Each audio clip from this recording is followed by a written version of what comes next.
going inside the issues of our community. This is Local 12 Newsmakers. I've always supported the school levies, but I need to know and understand what's going on with this levy and why the controversy.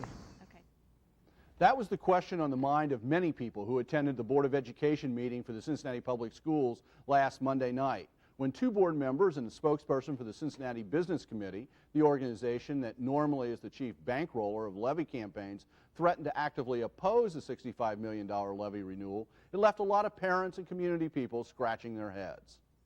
Good morning and welcome to Local 12 Newsmakers. Almost exactly 3 months ago, in the midst of contract negotiations, two board members, Rick Williams and Melanie Bates, along with the Cincinnati Business Committee, the Baptist Ministers Association, and Amos, announced their support for a series of changes in the way the Cincinnati Public Schools are run. Those proposals have now crystallized into 5 demands. A teacher compensation system based on the academic performance of students, the hiring of an outside construction management team to supervise the billion-dollar capital improvements program, a reduction in the number of school board meetings and controls on the topics that the board committees may discuss, a trimming back of the number of schools that will be operated by the district, reflecting the decline in enrollment, and permission for the superintendent to evaluate the auditor who reports independently to the board. Last Monday, almost lost in the reporting about the demands made by the two board members, the other 5 board members issued a detailed statement responding to those demands. With the board facing imminent decisions whether or not to place a $65 million levy renewal on the ballot this November, I am joined this morning by Florence Newell, the president of the Cincinnati Board of Education, and Rick Williams, a member of the board and past president of the board. Welcome back to Newsmakers. Thank you. Good morning. Rick, my impression is that on Monday night, Craig Meyer, speaking for the CBC, the Business Committee, said that this package of 5 proposals is an ultimatum that has to be agreed to by October 1, or the CBC will oppose the levy in the fall. Is that your position, and am I understanding it correctly that that's what he said? I do believe that that's what he said, but that is my position, that is our position. Melanie Bates and myself. That is your position? That is correct. I want to mention that I invited Craig Meyer to be on the show this morning. He declined, saying that he wanted just you to be speaking for this. So you see this as an ultimatum that all 5 proposals must be adopted by October 1. We believe that these activities are critical if there's going to be real change in the district. If there's going to be real change for student achievement, there are some structural changes that have to occur in order for that to occur. Florence, what's your reaction to that sort of approach? My reaction is that the board functions by majority rule, and some of the 5 points that are listed in the resolution by Rick and Melanie are items that the board has already acted on. We acted on in public session, and the majority took a stand. And so I don't believe that... For example? Well, the project coordinating team was an item that was recommended by the superintendent. There was some discussion. A proposal was shared. 5 members of the board voted no on that recommendation and asked instead for some questions to be answered, such as what would the source of the funding be?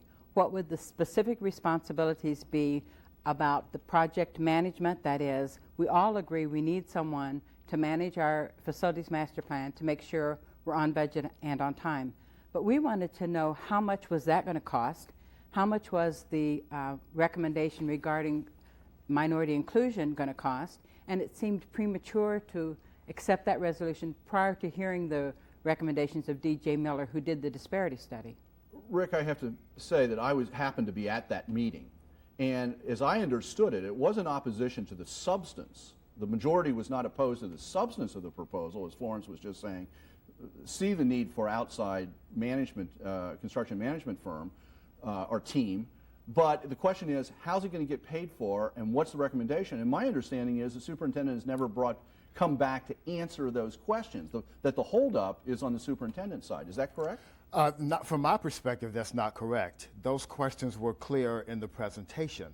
That is what we believe is the issue. There were a lot of questions asked that night that the superintendent didn't, and I don't know all the details about this fund versus that fund, but there was references that come out of this fund or that fund. There was no answer that night, and I understood that The thing was, come back and tell us what the answers to that are. As I understood, the first presentation was followed by another presentation, and in that presentation, I believe the questions were answered. I had questions myself based on the original written presentation.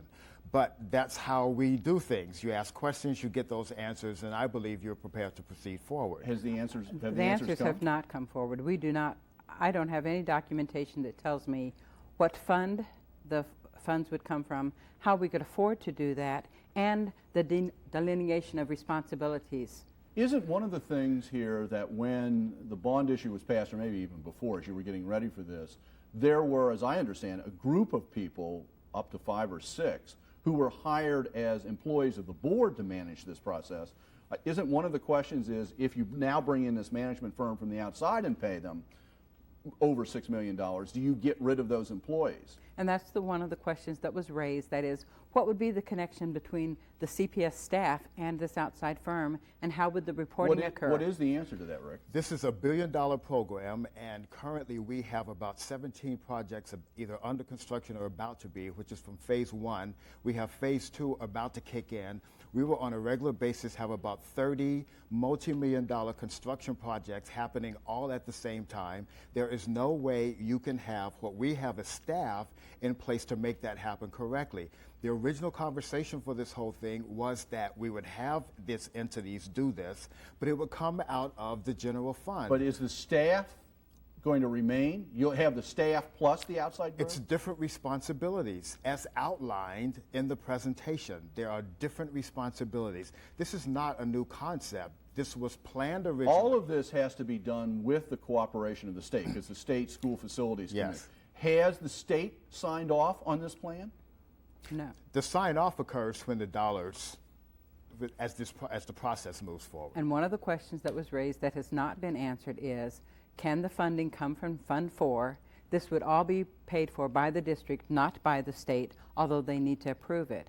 And so there isn't any person on the board who doesn't believe we don't need this work done. Right. The It's work just a about question managing of how to do it. Absolutely. Let's move on to another one, because I'm aware of time, and that is on Monday night, Craig Meyer, as I understand it, said that we have to change the way teachers are compensated away from just years of experience to being compensated, as I understand what he said on Monday night, was based on the results of their students on test scores. Now, the history here is the board has agreed, has been solidly for changing the compensation system for years now. That hasn't been the problem. The question is negotiating that with the teachers union. And secondly, I don't think anybody's ever said it should just be on test scores. Is this a new position? No, my position is not about test scores, it's about student achievement, and that's very different. We have different ways to measure growth in students and their achievement. What we don't have is the accountability, a system that is accountable for student learning. This is a presentation about making that happen, and it's based on a promise made before the last successful tax levy. We've just been through negotiations with the CFT, and we didn't get anywhere on this. Can it now be settled by October 1? Here's the issue on pay for performance and on negotiations. It does not have to happen through negotiations. That is a misrepresentation. There have been a lot of reform changes in the CFT contract that have occurred outside of contract negotiations. It is regular. It is standard to do amendments to the contract. To make a presentation that can only occur at that time is incorrect. It can occur at any time. But it does have to be negotiated, though. It always has to be negotiated, of course. So it's between now and October. Based on what we're presenting, simply because this is a 4-year-old promise to the community. And in Monday's board meeting, you had everyone saying it's what we want. You had Sue Taylor from President CFT making a statement saying she's disappointed it didn't happen. You have all board members saying it. You have administration saying it. If everybody says this is what they want, how can 4 years later it not be there? I think the community can understand that everybody who's saying they want it is not really saying, it's not really wanting this to occur. Florence? The stand of the board is that we do want pay for performance. The board has never taken a stand on pay for performance based on student achievement. Now, when Sue Taylor said she's in favor of pay for performance, period, I don't understand how the board is held responsible for having taken a stand, adopted a resolution, and the fact that it hasn't occurred has to do with the administration and the CFT negotiating that. That is not the board's work. The CFT backed away from it a number of years ago. That's correct. And CFT said they were prepared to negotiate this in the last negotiations, but it never got hammered out. I mean, isn't that the situation? The situation was from the perspective of our representation, because we were not a part of the negotiations, we were not in the room, that it was brought up in the way everything else was brought up. I know one of the original presentations was it was never brought up, but the process for fact-finding proved that that was not true. So it was brought up. Here are the facts. When we were asked as a board, what is our priorities for the contract negotiations? There were board members who had a priority not to have pay for performance in the contract. Who was that? I am not going to say who it was because the discussion occurred during executive session.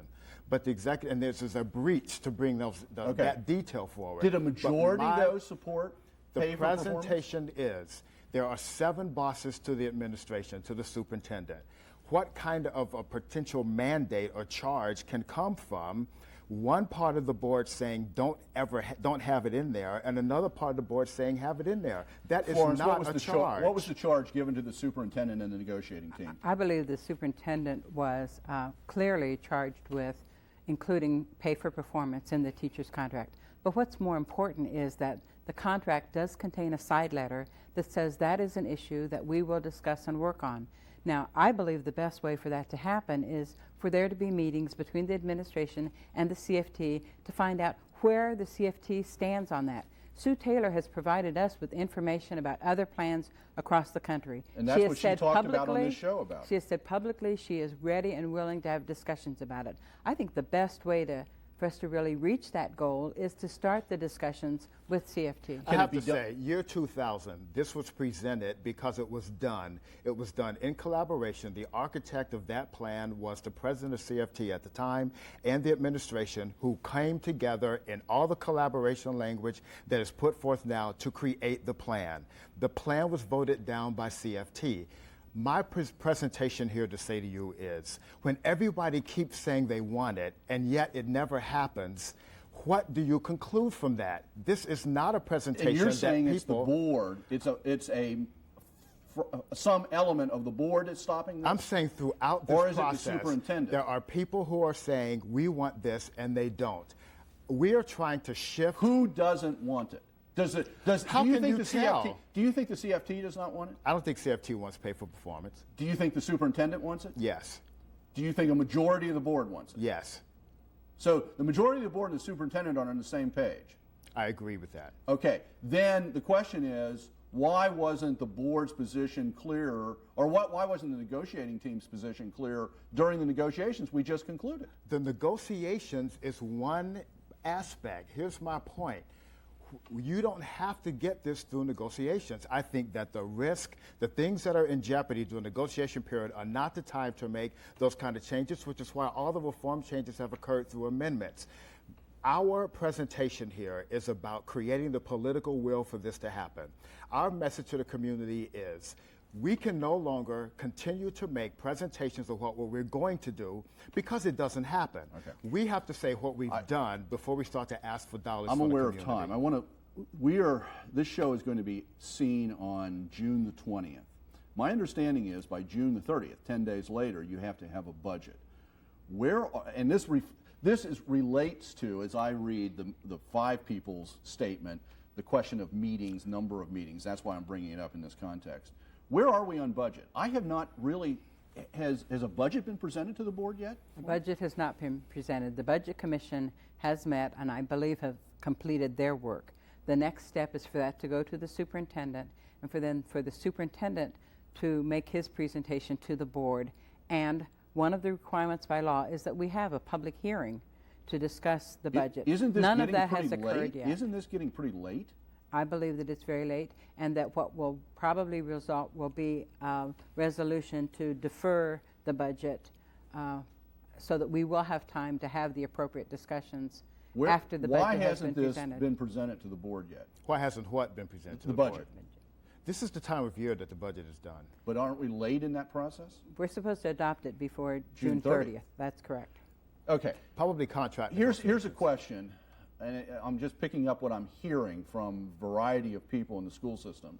I'm hearing that you negotiated a new contract with a pay increase, so costs are going to go up. That's one element. The superintendent wants the budget next year to be the same dollar amount as this past year. You've got declining number of students, so you should be able to roll back the number of teachers you have because you don't have as many students. The twist on this that I've heard is that the school system didn't surplus anybody April the 1st, and therefore you have a lot of teachers under contract which you're going to pay higher salaries to that you don't need. Is that true? Actually, we can't conclude that we need fewer teachers because enrollment goes down, because a lot of things happen. It isn't that 100 students leave from this school or all of them in the same grade level. I understand They're spread across the district. So, and we have this contractual agreement to have class size 1 teacher, 18 students, not 1 teacher, 24. So we have to make sure in order to comply with that contractual agreement, we have more teachers in the primary grades, and in our contract we reduce the number of students per teacher in the grades 4 through 8 also. So are you saying that, in fact, we have the right number of teachers going in at this point in the year, or should we have surplus teachers back in April? I think you're presenting two different issues. Surplusing teachers is about what is needed for that school year, and from our presentations being given to us, there is not a need to surplus students. In fact, there are positions that still need to be filled. Do you agree with that, Florence? Yes, and the other Okay. thing that's complex is that there has to be a match between the certification of the teachers Right. and the And the openings. particular So it's area. not Right. just a number So to it's number not just thing. number to I number, know. but I do want to comment on the other piece you're bringing up as far as the number of teachers needed generally and whether we need to start laying off and that sort of thing. All around us, districts are laying off staffs because they are right-sizing. That is why one of those line items are there. We have not right-sized. It is true that we will continue to need staff if we continue to operate all of the schools. Okay. I'm basically out of time, but I want to ask one last question. If we go to October the 1st and this package that you have proposed has not adopted, as I understand it, as a total package, are you prepared to oppose the levy this fall? Yes. And what kind of long-term damage could that possibly do to the Cincinnati Public Schools? Because passing levies is always a tricky thing, especially in a general election year. Yes, it presidential is. election. And why is it a tricky thing? Because we have the community that's already abandoned the school district, and we never do anything differently in order to regain that. We have thousands of students leaving the district at all income levels because they now all have choices, and we continue to make this presentation of what we're about to do rather than what we have done. I think we're doing different things all the time. I think the high schools of choice is a different thing. I think our focus on attendance is a different thing. I think that the academic program, the math focus is a different thing. And the I think test we're doing, scores are up. I think we're doing a lot of different things. Okay. Well, this is going to remain very interesting as we go into the levy campaign. Thank you very much for being Thank you. here this Thank you. morning. I appreciate honest discussion. Stay tuned. After the break, another arts organization is prepared to invest in Over the Rhine.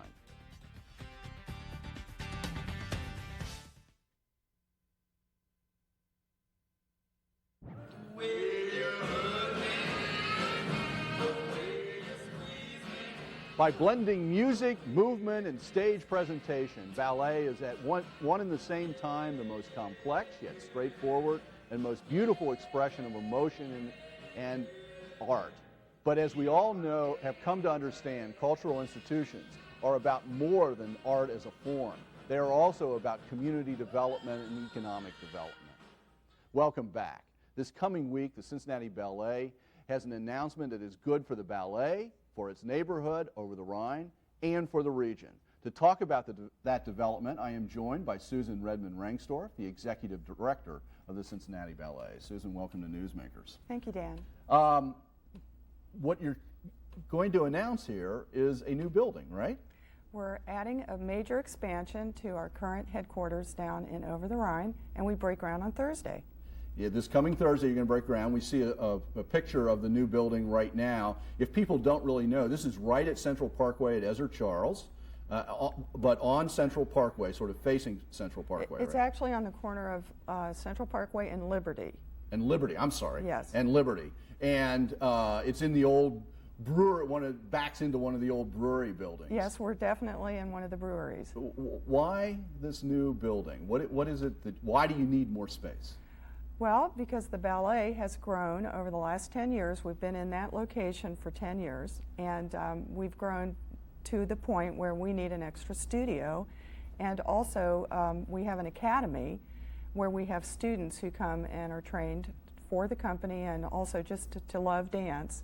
And we needed more space to accommodate the students. So the facility at the corner of Liberty and Central Parkway is your offices and also your practice space, is that correct? Yeah, it's got, we already have 3 rehearsal studios and the administrative offices and our production offices. Okay. And the addition adds another studio, but what's unique about the expansion is it's a performance studio. It includes seating for 250 people in addition to the studio space itself.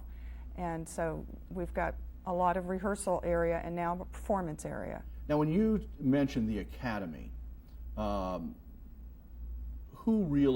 kind of people become involved in that academy? What kind of students? Well, it's the Otto M. Buddick Academy, and these are students starting at age 6, 7, wow, who start in ballet, and it goes all the way up to adults. We offer all sorts of levels of dance: ballet, modern, contemporary, musical theater. Are these students in the academy, are they only people who will eventually have real prospects for ending up in a ballet company, or can other people get involved as well?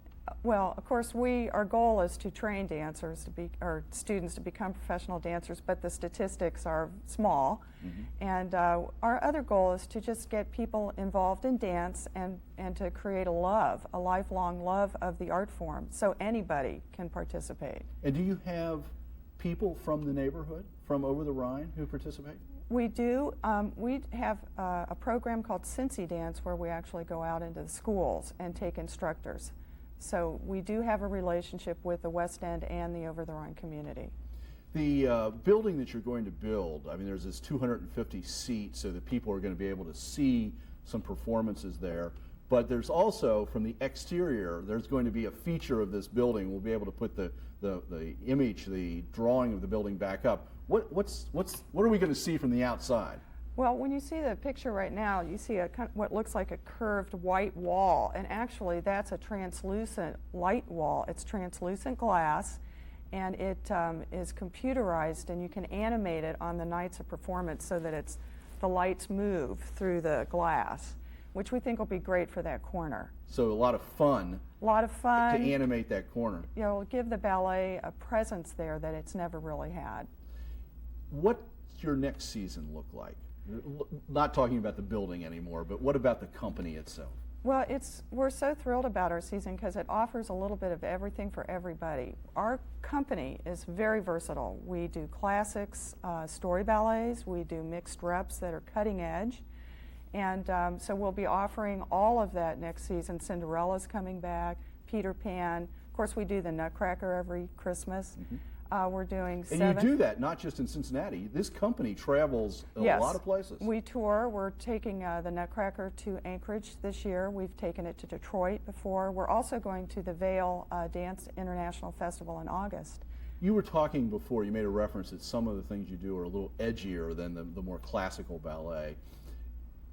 Is it possible that things that you're really just experimenting with, you might stage in this new facility and allow a small audience to see it and sort of test it out? Oh yeah, absolutely. That's one of the great things about this new space, because I want to make it clear we will still be in Music Hall in Aronoff, but it does allow us a new opportunity to present new works, and also allows our dancers to choreograph their works and present to the community. And a third piece of that is we want the neighborhood, smaller arts groups, to come in and use our theater space too. We got less than half a minute, but just very quickly, how many dancers are part of the company? Right now we have 30 dancers, wow, and we have about 400 students enrolled at the Otto M. Buddick Academy. Sue, thank you very much. Good luck. You're going to break ground this Thursday. 11:30 to 1:30. 11:30 to 1:30. Thanks for giving us a clue and a heads up on this, and look forward to the next season. Well, thank you for having us, Dan. Okay, thank you. And thank you for making Local 12 Newsmakers a part of your Sunday morning. Join us again next week to meet the women and the men shaping our community for the future. Have a good week.